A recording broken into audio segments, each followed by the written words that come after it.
Thank you, Secretary General.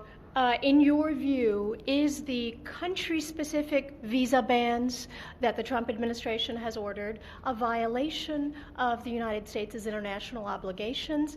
And on the specific indefinite suspension of Syrian refugee resettlement, can you please comment? As you know, resettlement of refugees is, in many situations, the only possible solution. If you are a victim of torture, women and children that have lost members of their families and are deeply traumatized, people with complex health situations, resettlement has proven, and when I was in UNHCR, we were resettling about 100,000 people around the world. You can't imagine what it is to go one day to a city in the United States or in Canada or in Australia or in Sweden and talk to a family that came a few years before in the most desperate conditions, that had no chance staying in a refugee camp or in the slums of a city in the developing world, even if their countries would be very generous. And to see that all of a sudden their children are here or in Canada or in another country and they are in a university, that they were able to have a small company that they are operating, giving jobs sometimes to other refugees and to locals. I mean, resettlement is a must from the point of view of refugee protection. And the United States has been always in the forefront of resettlement. And Syrians are those refugees that at the present moment have more dramatic needs in the world. So I strongly hope that the US will be able to re-establish its very solid refugee protection in resettlement, and I hope that the Syrians will not be excluded in that process. In relation to the measures that were taken, I already expressed my clear opinion about those measures.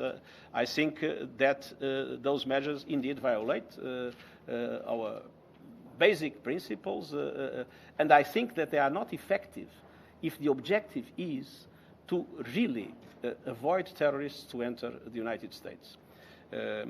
We are dealing with very sophisticated global terrorist organizations. And if a global terrorist organization would try to attack any country like the United States, they will probably not come with people with passports from those countries that are hotspots of conflict today. They might come with passports from the most, I would say, developed and credible countries in the world, or they might use people that has been for decades sometimes inside the countries. And that is why it is so important not to have measures that spread anxiety and hunger, because when we adopt measures that spread anxiety and hunger, we help trigger the kind of recruitment mechanisms that these organizations are now doing everywhere in the world. And that is why we have been so strongly pushing for the capacity to have very strong measures in relation to management of borders, but at the same time not to base them in any discrimination linked to nationality, religion, or ethnicity. Thank you, Stefan. Back to Syria. The HNC strongly criticized Mr. Stefan de Mistura's statement yesterday on using his right or authority to launch the opposition delegation to Geneva talks. Do you agree on this statement? Do you support? Mr. Secretary General, the U.S. President has been talking about cutting funding to the United Nations. There hasn't been a formal announcement yet. I know that you've met the new U.S. ambassador. Are you planning to meet President Trump? And how will you deal with this whole issue of possibly losing a quarter of the UN's funding and more if that ever happens? I mean, I'm sure it's a worrying possibility. Well, first of all, in relation to a possible visit, in the phone call I had with President Trump, it was clearly agreed that at the adequate moment I would have a visit to Washington to also visit him. That is absolutely normal, and it will naturally happen.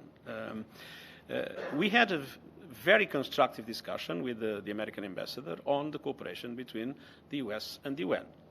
And, sometimes we talk too much about things that have not happened, and when you talk too much about things that have not happened, you trigger the happening of those things. So one thing you can be absolutely sure is that I will not be making comments on possibilities to enhance those possibilities to possibly be a reality. What I am doing is to do everything I can to prove the added value of the UN, to recognize the UN needs reforms, to be totally committed to those reforms, and to believe that those reforms will be the best way to guarantee the support of all member states, including the United States of America and its new administration.